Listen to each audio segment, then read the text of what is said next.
저는 그때까지만 해도 세상이 이렇게 무너질 줄 몰랐습니다. 1992년 봄 회령 제3중학교 급식소. 저는 그곳에서 10년째 일하고 있었고 매일 아침 6시면 가마솥에 불을 지폈습니다. 쌀 씻는 소리, 김이 오르는 냄새, 아이들이 줄 서서 기다리는 모습, 그게 제 하루의 전부였고 그걸로 충분했습니다. 아이들은 참 예뻤습니다. 도시락 뚜껑을 열 때마다 선생님, 오늘 반찬 뭐예요? 하고 물어보던 그 눈망울들. 저는 국자로 밥을 퍼주며 생각했습니다. 이 아이들이 배불리 먹는 게 내가 할 수 있는 전부지. 구독, 좋아요 누르고 어디서 시청 중인지 댓글에 남겨주세요. 그런데 그해 여름부터 쌀이 끊기기 시작했습니다. 처음엔 일주일에 한두 번, 그러다 한 달에 한 번. 급식소 창고는 텅 비었고 배급소 앞엔 사람들이 새벽부터 줄을 섰습니다. 저는 매일 아침 가마솥 앞에 서서 물만 끓였습니다. 밥 대신 옥수수죽, 옥수수죽 대신 나무껍질 수프. 아이들의 도시락은 점점 가벼워졌습니다. 어느 날 한 아이가 빈 도시락을 들고 제 앞에 섰습니다. 12살쯤 됐을까요? 아이는 아무 말 없이 저를 쳐다봤고 저는 국자를 든 손이 떨렸습니다. 가마솥엔 물밖에 없었으니까요. 선생님, 오늘은요? 아이의 목소리는 바람처럼 가벼웠습니다. 저는 고개를 돌렸습니다. 대답할 수가 없었으니까요. 그날 밤 집으로 돌아가는 길에 저는 국경 쪽 하늘을 바라봤습니다. 누군가 말했습니다. 저 너머엔 쌀이 있대. 중국 가면 일자리가 있대. 그 소문들이 귓가에 맴돌았고 저는 처음으로 생각했습니다. 나도 갈 수 있을까? 집에 들어서자 6살 아들 도연이가 마루에 누워 있었습니다. 배를 움켜쥔 채 잠든 건지 기절한 건지 알 수 없는 모습으로 저는 아이의 이마를 짚었습니다. 뜨겁지도 차갑지도 않았습니다. 그냥 텅 빈 온기. 저는 그날 밤 처음으로 결심했습니다. 한 번만 이 아이에게 따뜻한 밥을 먹이고 싶다. 그게 제 모든 욕망의 시작이었습니다. 저는 그날부터 국경 쪽 사람들을 만나기 시작했습니다. 시장 뒤편 골목, 해질 무렵이면 브로커들이 모여들었습니다. 저는 머리에 수건을 두르고 그들 사이를 지나다니며 귀를 기울였습니다. 쌀 한 포대면 왕복 가능하다. 중국까지 사흘이면 된다. 그런 말들이 제 가슴 속으로 스며들었고 저는 집으로 돌아와 장롱 밑에 숨겨둔 쌀 2포대를 꺼냈습니다. 남편 창호 몰래 모은 거였습니다. 품앗이로 받은 것, 급식소에서 남은 것, 한 숟가락씩 아껴 모은 것. 저는 그걸 보자기에 싸며 생각했습니다. 이것만 중국에 넘기면 도연이에게 한 달은 먹일 수 있어. 그러나 그날 밤 모든 것이 무너졌습니다. 문이 벌컥 열리더니 창호가 들어왔습니다. 술 냄새가 진동했고 그의 눈은 붉게 충혈돼 있었습니다. 저는 보자기를 재빨리 등 뒤로 숨겼지만 그는 이미 다 본 듯 했습니다. 그게 뭐야? 목소리는 낮았지만 차가웠습니다. 저는 입술을 깨물었습니다. 아무것도 아니에요. 아무것도 아닌 게 장롱 밑에 숨겨져 있어? 보자기를 내놔. 그는 제 팔을 잡아당겼고 보자기가 바닥에 떨어지며 쌀이 쏟아졌습니다. 하얀 쌀알들이 마루 위로 굴러갔고 창호는 그걸 내려다보며 비웃듯 말했습니다. 이걸로 뭘 하려고 했어? 설마 넘어가려고? 저는 대답하지 않았습니다. 침묵이 답이었습니다. 창호는 한숨을 길게 내쉬더니 저를 똑바로 쳐다봤습니다. 그 눈빛엔 분노보다 경멸이 서려 있었습니다. 당신 같은 게 내 아내라는 게 창피해. 방 앞에서 얼굴을 들 수가 없어. 그 말이 제 가슴을 찔렀습니다. 하지만 저는 참았습니다. 도연이를 생각했으니까요. 여보, 우리 아들 좀 봐요. 배고파서 제대로 걷지도 못해요. 한 번만, 딱 한 번만. 닥쳐. 창호의 고함에 안방에서 도연이가 울음을 터뜨렸습니다. 저는 일어서려 했지만 창호가 제 어깨를 짓눌렀습니다. 당신이 뭘 하려는지 나도 알아. 하지만 난 당원이야. 당을 배신할 순 없어. 그날 밤 창호는 저를 보이부에 밀고 했습니다. 새벽 4시 문을 두드리는 소리에 잠이 깼습니다. 저는 창호를 봤습니다. 그는 고개를 돌린 채 이불을 덮고 있었습니다. 저는 그 순간 알았습니다. 이 사람이 날 팔았구나. 보이부 사람들이 저를 끌고 나가려 할 때 저는 도연이를 안았습니다. 아이는 자다 깬 듯 눈을 비볐고 저는 아이의 귀에 속삭였습니다. 엄마 따라와. 조용히.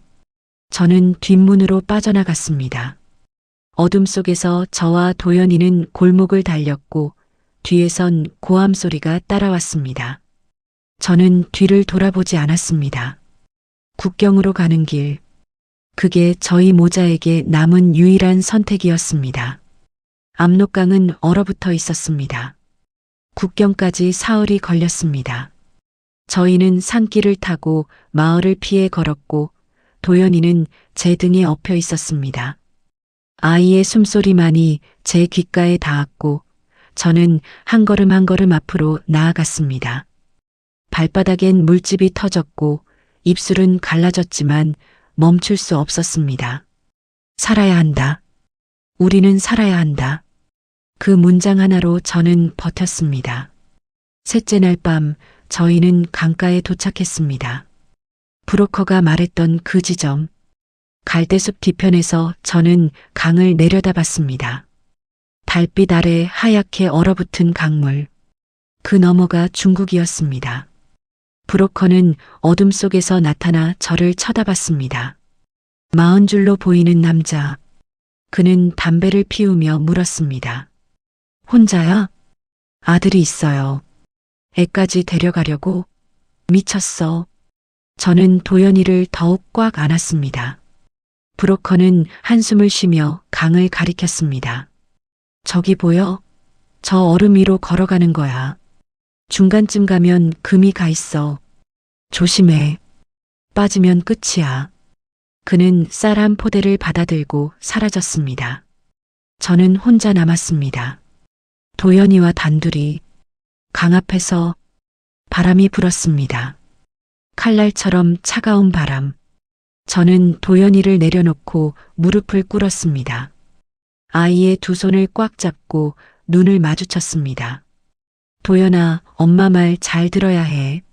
저기 저강 건너면 밥 먹을 수 있어. 알았지? 아이는 고개를 끄덕였습니다. 6살 아이가 무슨 말인지 알았을까요? 하지만 저는 그 눈빛을 믿었습니다. 저희는 강으로 내려갔습니다. 첫 발을 내딛는 순간 얼음이 삐걱거렸습니다. 저는 숨을 멈췄습니다. 도연이의 손을 더 세게 잡았습니다. 한 발, 또 한 발. 저희는 천천히 걸었습니다. 중간쯤 왔을 때였습니다. 발밑에서 금 가는 소리가 들렸습니다. 저는 멈춰 섰습니다.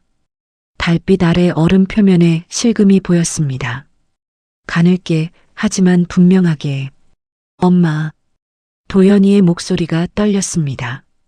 저는 아이를 돌아봤습니다. 괜찮아. 엄마가 있잖아. 하지만 제 목소리도 떨리고 있었습니다. 저는 도연이를 안아 올렸습니다. 그리고 다시 걸었습니다. 더 빠르게. 얼음은 계속 삐걱거렸고 금은 점점 넓어졌습니다. 제발, 제발 버텨줘. 저는 신에게 빌었습니다. 믿지도 않던 신에게.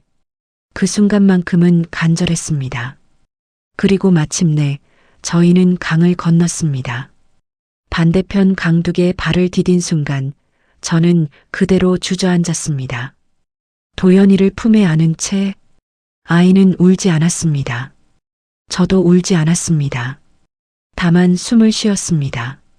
살아있다는 것을 확인하듯 뒤를 돌아보니 우리가 건너온 길 위로 실금이 거미줄처럼 퍼져 있었습니다. 조금만 늦었어도 저는 고개를 돌렸습니다. 이제 뒤를 볼 수 없었습니다. 앞만 봐야 했습니다. 도연아, 이제 우린 살았어. 저는 아이에게 속삭였습니다. 그러나 그건 거짓말이었습니다. 진짜 시련은 이제부터였으니까요. 중국 단둥의 어느 허름한 여인숙. 저희는 그곳에서 일주일을 숨어 지냈습니다. 브로커가 연결해 준 곳이었습니다. 방은 좁았고 창문엔 철창이 쳐져 있었지만 따뜻했습니다. 도연이는 처음으로 뜨거운 죽을 먹고 잠들었고 저는 그 모습을 보며 눈물을 흘렸습니다. 여기까지 왔구나. 하지만 안도는 오래가지 않았습니다. 8회째 되던 날 브로커가 다시 나타났습니다. 그는 문을 열자마자 담배를 입에 물고 말했습니다. 신분증 만들어야 해. 여긴 오래 있을 곳이 아니야. 신분증이요? 여기서 살려면 중국 사람이 돼야지. 이름도 바꿔야 하고. 저는 도연이를 바라봤습니다. 아이는 창밖을 보며 까치를 쫓고 있었습니다. 브로커는 종이 한 장을 꺼내 저에게 내밀었습니다. 이제부터 넌 리추나야. 조선족. 알았지? 리추나. 그 이름은 낯설었습니다. 최은하가 아닌 리추나. 저는 고개를 끄덕였습니다. 선택의 여지가 없었으니까요. 그리고 애는 리밍이라고 하자. 중국 이름으로 살아야 눈에 안 띄어. 도연이는요? 잊어. 여기선 도연이 없어. 리밍만 있어. 저는 입술을 깨물었습니다. 도연이라는 이름마저 빼앗기는 기분이었습니다. 하지만 저는 참았습니다. 살기 위해선 참아야 했으니까요. 브로커는 일자리도 연결해줬습니다. 단둥 외곽의 한 마을. 80 넘은 노인을 돌보는 일이었습니다. 월급은 적었지만 잠자리와 밥은 보장됐습니다. 저는 그걸로 충분했습니다. 첫 출근 날 노인의 집에 도착했습니다. 한옥 스타일의 낮은 기와집. 노인은 마루에 앉아 저를 맞았습니다. 주름진 얼굴, 흐릿한 눈동자. 그는 제 얼굴을 한참 들여다보더니 물었습니다. 조선족이지? 네. 리추나라고 합니다. 말투가 이상해. 북쪽에서 왔구나. 저는 얼어붙었습니다. 들켰다는 생각에 가슴이 철렁 내려앉았습니다. 노인은 손을 저었습니다. 괜찮아. 난 신경 안 써. 일만 잘하면 돼. 그날부터 저는 노인의 식사를 챙기고 빨래를 하고 방을 청소했습니다. 도연이는, 아니, 리밍이는 마을 뒤편 창고에서 혼자 시간을 보냈습니다. 아이를 학교에 보낼 순 없었습니다. 신분이 탈로 날 위험이 있었으니까요. 1년이 지나고 2년이 지났습니다. 저는 노인 돌봄 일을 마치고 시장에서 설거지를 했습니다. 밤엔 식당에서 접시를 닦았습니다. 손은 거칠어졌고 허리는 굽었지만 저는 멈추지 않았습니다. 도연이, 리밍이를 먹여 살려야 했으니까요. 그러던 어느 날 밤 아이가 물었습니다. 엄마, 우리 언제 집에 가? 저는 대답할 수 없었습니다. 집이 어딘지 이제 저도 몰랐으니까요. 저는 아이를 안고 속삭였습니다. 여기가 우리 집이야. 이제. 그 말이 거짓인지 진실인지 저도 확신할 수 없었습니다. 20년이 흘렀습니다. 리추나는 이제 최은하가 아니었습니다. 저는 이름을 잃었고 과거를 잃었고 나 자신을 잃었습니다. 다만 살아남았을 뿐이었습니다. 자유보다 생존이 먼저였으니까요. 서울 노원구 2012년 가을. 저는 남한에 온 지 석 달째였습니다. 하나원에서의 적응 교육을 마치고 정부에서 배정해준 작은 원룸에서 혼자 살았습니다. 도연이는, 리밍이는 중국에 남았습니다. 20살이 넘은 청년이 된 그 아이는 제게 말했습니다. 엄마 먼저 가세요. 전 여기서 돈 더 벌겠어요. 저는 혼자였습니다. 처음엔 모든 게 낯설었습니다. 지하철 개찰구를 지나는 법, 마트에서 카드를 긋는 법, 심지어 신호등을 보고 길을 건너는 것조차 버거웠습니다. 사람들은 제 말투를 듣고 고개를 돌렸습니다. 북한에서 오셨어요? 어떤 이는 호기심으로, 어떤 이는 경계의 눈빛으로 물었습니다. 저는 대답하지 않았습니다. 그냥 고개만 끄덕이고 지나쳤습니다. 일자리를 구하는 것도 쉽지 않았습니다. 식당에 이력서를 넣었지만 번번이 거절당했습니다. 경력이 없으시네요. 나이가. 그런 말들 뒤엔 보이지 않는 벽이 있었습니다. 저는 탈북자였고 그게 제 전부였습니다. 그러던 어느 날 동네 성당 앞을 지나가게 됐습니다. 매주 토요일 무료 급식 봉사자 모집 붙어 있는 공고문을 보고 저는 발걸음을 멈췄습니다.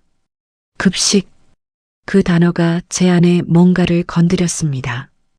회령학교 급식소에서 일하던 그때의 기억. 아이들에게 밥을 퍼주던 제 모습. 저는 성당 안으로 들어갔습니다. 김 신부님은 60대 초반으로 보이는 온화한 얼굴의 사제였습니다. 그는 제 어색한 말투를 듣고도 아무 말 없이 앞치마를 건네줬습니다. 토요일마다 오시면 됩니다. 식사 준비하고 어르신들 상 차리고. 할 수 있겠어요? 네, 할 수 있습니다. 그날부터 저는 매주 토요일 성당에 나갔습니다. 무료 급식소에서 배추를 다듬고 국을 끓이고 밥을 퍼담았습니다. 처음엔 어색했지만 손이 기억하고 있었습니다. 칼질하는 법, 양념 넣는 타이밍, 불 조절하는 감각. 모든 게 자연스럽게 흘러나왔습니다. 어느 날 김 신부님이 제가 끓인 된장국을 떠서 맛보더니 고개를 끄덕였습니다. 손맛이 좋으시네요. 저는 그 말에 가슴이 뭉클했습니다. 손맛. 누군가 제 음식을 인정해 준 건 20회 만이었습니다. 어디서 배우셨어요? 북쪽에서. 급식소 일했습니다. 김 신부님은 잠시 저를 바라보더니 미소 지었습니다. 당신의 손맛에는 따뜻함이 있어. 그걸 잃지 마세요. 그 말이 제 안에 박혔습니다. 따뜻함. 저는 그동안 그걸 잃고 살았습니다. 생존만 생각하며 감정을 죽이고 그저 버티기만 했습니다. 하지만 김 신부님의 말은 달랐습니다. 제 안에 아직 뭔가 남아있다고, 그게 가치 있다고 말해주는 것 같았습니다. 그날 밤 저는 원룸으로 돌아와 창밖을 바라봤습니다. 서울의 야경이 반짝였습니다. 낯선 도시, 낯선 사람들. 하지만 그 속에서 저는 처음으로 생각했습니다. 여기서 다시 시작할 수 있을까? 그건 질문이었지만 동시에 소망이기도 했습니다. 다음 주 토요일 저는 성당에 일찍 도착했습니다. 앞치마를 두르고 가마솥에 불을 지폈습니다. 김이 올랐고 밥 냄새가 퍼졌습니다. 저는 국자를 들고 생각했습니다. 이게 나야. 이게 내가 할 수 있는 거야. 그날 저는 최은하로 돌아가기 시작했습니다. 리춘하가 아닌 최은하로. 2015년 봄. 서울 생활 3년 차. 저는 성당 봉사를 계속하며 작은 반찬 배달 일을 시작했습니다. 김 신부님이 연결해준 일이었습니다. 동네 어르신들 댁에 도시락과 밑반찬을 배달하는 일. 돈은 많지 않았지만 저는 그 일이 좋았습니다. 누군가에게 음식을 전하는 일. 그게 제가 할 수 있는 전부였으니까요. 도연이와는 가끔 전화로 연락했습니다. 잘 지내냐? 응, 엄마도. 짧은 대화였지만 그 목소리만으로도 저는 버틸 수 있었습니다. 그러던 어느 날 저녁이었습니다. 배달을 마치고 원룸으로 돌아와 TV를 켰습니다. 저녁 9시 뉴스. 저는 멍하니 화면을 보고 있었습니다. 그때 화면이 바뀌며 한 남자가 나왔습니다. 북한 인권활동가 최도연 씨 모친 찾기 호소. 저는 숨이 멎었습니다. 화면 속 남자는 30대 초반으로 보였습니다. 깡마른 얼굴, 그러나 또렷한 눈빛. 그는 마이크를 앞에 두고 말하고 있었습니다. 저는 6살 때 어머니와 압록강을 건넜습니다. 중국에서 20해를 살았고 작년에 남한에 왔습니다. 어머니는 3년 전 먼저 남한에 오셨다고 들었습니다. 혹시 최은하라는 이름, 함경북도 회령 출신 아시는 분 계시면 연락 부탁드립니다. 저는 손에 들고 있던 국그릇을 떨어뜨렸습니다. 바닥에 국이 쏟아졌고 그릇이 산산조각 났습니다. 하지만 저는 움직일 수 없었습니다. 화면 속 그 남자, 도연이 제 아들이었습니다. 20해 동안 중국에 남겨뒀던 그 아이, 리밍이라 불렸던 그 아이, 이제 최도연이라는 이름으로 저를 찾고 있었습니다. 손이 떨렸습니다. 가슴이 터질 것 같았습니다. 저는 TV 앞에 무릎을 꿇고 앉았습니다. 화면 속 도연이의 얼굴을 손으로 쓰다듬었습니다. 엄마. 저는 그렇게 중얼거렸습니다. 목소리가 나오지 않았습니다. 도연이는 계속 말하고 있었습니다. 어머니가 저를 업고 강을 건너셨습니다. 얼음 위를 걸을 때 엄마 손이 얼마나 차가웠는지 기억합니다. 그런데 놓지 않으셨어요. 한 번도. 저는 엄마를 만나고 싶습니다. 화면이 다시 뉴스 앵커로 넘어갔습니다.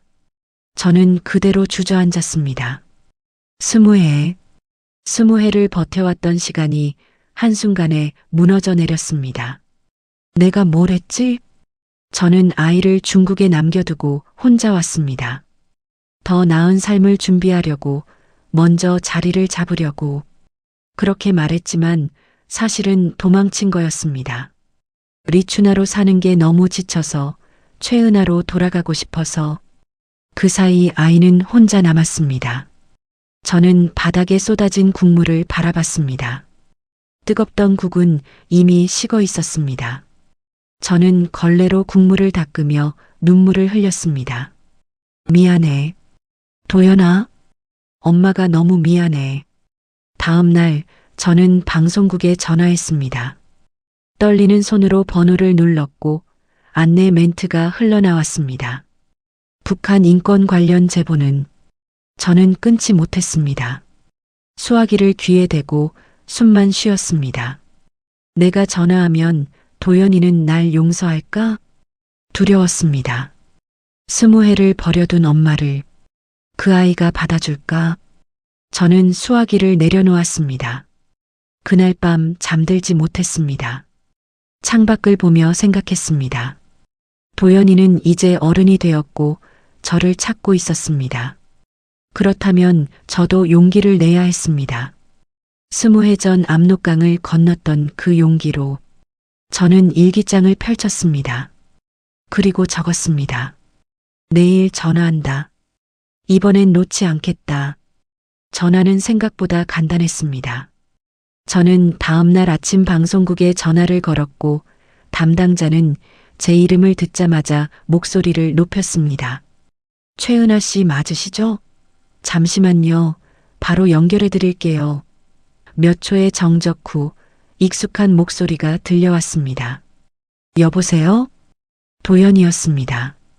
20해 만에 듣는 그 목소리. 저는 입을 열 수 없었습니다. 여보세요? 거기.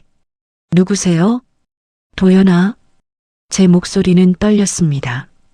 수화기 너머로 숨소리가 멎는 게 느껴졌습니다. 엄마. 엄마예요? 응. 엄마야. 그 짧은 대화 뒤 저희는 한참을 울기만 했습니다. 말이 필요 없었습니다. 살아있다는 것, 서로를 찾았다는 것, 그것만으로 충분했습니다. 일주일 후 저희는 서울역에서 만났습니다. 저는 1시간 일찍 도착해 대합실 벤치에 앉아 있었습니다. 손에는 보자기에 싼 도시락이 들려 있었습니다. 김밥과 계란말이, 그리고 된장국. 제가 만들 수 있는 전부였습니다. 사람들이 오갔습니다. 저는 그 속에서 한 남자를 찾았습니다. 깡마른 체구, 낡은 점퍼를 입은. 그가 저를 보는 순간 저희 눈이 마주쳤습니다. 도연이었습니다. 저는 일어났습니다. 다리가 후들거렸지만 저는 걸어갔습니다. 도연이도 걸어왔습니다. 점점 빨라졌습니다. 그리고 마침내 저희는 서로를 안았습니다. 말이 나오지 않았습니다. 저는 이제는 어른이 된 아들의 등을 쓰다듬었습니다. 뼈만 남은 등, 그 등을 느끼며 저는 눈물을 흘렸습니다. 미안해. 정말 미안해. 엄마. 도연이의 목소리도 떨렸습니다. 저희는 한참을 그렇게 서 있었습니다. 대합실의 사람들이 우릴 쳐다봤지만 저는 신경 쓰지 않았습니다.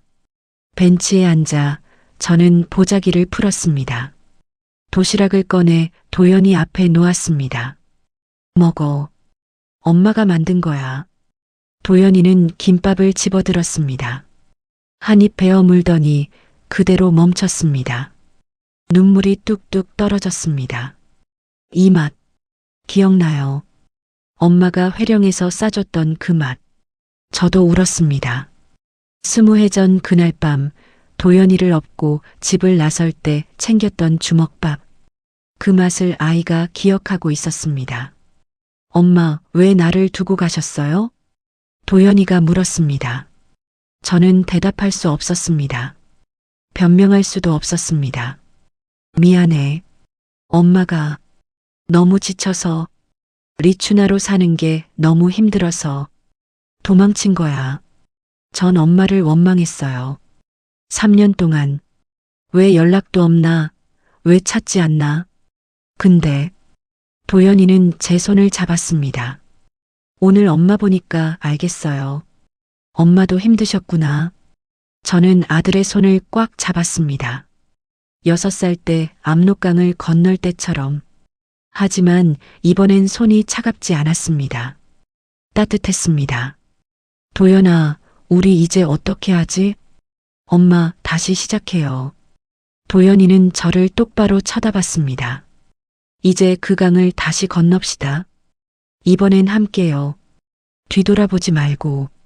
그 말에 저는 처음으로, 정말 처음으로 웃었습니다. 눈물이 아닌 웃음으로. 20해 만에 찾아온 진짜 웃음. 저희는 서울역을 나섰습니다. 봄바람이 불었습니다. 차가웠던 압록강 바람과는 달랐습니다. 이 바람은 따뜻했습니다. 도연이가 제 팔을 잡았습니다. 엄마, 배고프지 않으세요? 제가 밥 살게요. 응, 먹자. 같이. 저희는 걸어갔습니다. 앞만 보고, 손을 놓지 않고, 이번엔 절대 놓지 않을 겁니다. 2018년 가을, 서울 노원구 골목. 작은 간판 하나가 골목 어귀에 걸려 있습니다. 은하의 손맛 따뜻한 기억을 담다.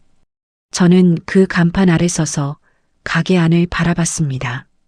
20평 남짓한 공간, 김치 냉장고 3대, 작업대 하나, 그리고 제가 직접 쓴 메뉴판. 도연이가 옆에서 말했습니다. 엄마, 간판 예쁘게 나왔네요. 그치? 내 이름도 새겨 넣을까 했는데. 아니에요. 엄마 이름만 있어야죠. 이건 엄마 가게니까. 저는 아들의 어깨를 두드렸습니다. 도연이는 이제 대학을 다니며 주말마다 가게를 도와줬습니다. 배달도 하고 반찬도 포장하고. 그 모습을 보면 가슴이 뭉클했습니다. 이 아이와 함께 여기까지 왔구나. 가게를 연 지 석 달째였습니다. 처음엔 손님이 없었습니다. 며칠씩 아무도 오지 않아 저는 불안했습니다. 하지만 김 신부님이 성당 신자들에게 소문을 내줬고 조금씩 손님이 늘기 시작했습니다. 어느 날 단골 할머니 한 분이 오셔서 말씀하셨습니다. 사장님, 이 김치 맛이 옛날 우리 어머니 손맛 같아요. 어떻게 이렇게 만들어요? 저는 웃으며 대답했습니다. 그냥 정성이요. 정성밖에 없어요. 할머니는 고개를 끄덕이며 돌아가셨습니다. 저는 그 뒷모습을 보며 생각했습니다. 정성? 제가 회령 급식소에서 중국 노인의 집에서 서울 성당에서 배운 것. 그게 전부였습니다. 저녁이 되면 저는 가게 문을 닫고 작은 책상 앞에 앉았습니다. 일기장을 펼쳤습니다. 도연이와 재회한 뒤로 저는 매일 일기를 썼습니다. 잊지 않기 위해서, 그리고 기억하기 위해서. 오늘의 일기. 강을 건넌 건 두 발이 아니었다. 마음이었다. 저는 그 문장을 쓰며 과거를 떠올렸습니다. 압록강의 얼음, 단둥의 추운 겨울, 리추나라는 이름으로 살았던 20해. 그 모든 시간이 고통이었지만 동시에 제가 여기까지 오게 만든 힘이기도 했습니다. 저는 이제 리추나가 아니었습니다. 최은하였습니다. 문을 두드리는 소리가 들렸습니다. 도연이가 들어왔습니다. 손에 비닐봉지를 들고 엄마, 치킨 샀어요. 같이 먹어요. 치킨? 갑자기 웬 치킨? 그냥요. 엄마랑 먹고 싶어서. 저희는 작업대에 앉아 치킨을 뜯었습니다. 도연이는 닭다리를 입에 물고 웃었습니다. 저는 그 모습을 보며 생각했습니다. 이게 행복이구나. 대단한 게 아니었습니다. 화려하지도 특별하지도 않았습니다. 그저 아들과 함께 치킨을 먹는 평범한 저녁. 하지만 이게 제가 평생 바라던 거였습니다. 엄마, 행복하세요? 도연이가 물었습니다. 저는 고개를 끄덕였습니다. 응, 행복해. 저도요. 이제 우리 괜찮을 거예요. 저는 아들의 손을 잡았습니다. 따뜻했습니다. 더 이상 차갑지 않았습니다. 밤이 깊어갔습니다. 저는 창밖을 바라봤습니다. 노원구 골목에 가로등 불빛이 반짝였습니다. 낯선 땅. 하지만 이제 낯설지 않았습니다. 여기가 제 자리였습니다. 저는 일기장 마지막 페이지를 펼쳤습니다. 그리고 적었습니다. 나는 최은하다. 강을 건넜고 이름을 되찾았고 아들을 만났다. 이제 나는 용서한다. 창호를, 리추나를, 그리고 나 자신을. 펜을 내려놓았습니다. 저는 창밖을 보며 속삭였습니다. 이제 됐어. 이제 괜찮아. 간판의 불빛이 꺼지지 않았습니다. 은하의 손맛. 그 불빛은 밤새 켜져 있었습니다. 누군가를 기다리듯, 누군가에게 길을 알려주듯. 저는 이제 알았습니다. 강을 건넌다는 건 단순히 국경을 넘는 게 아니라는 걸. 두려움을 넘고 증오를 넘고 과거를 넘는 거였습니다. 그리고 저는 마침내 건넜습니다. 은하의 밤하늘처럼 저는 이제 빛나고 있었습니다.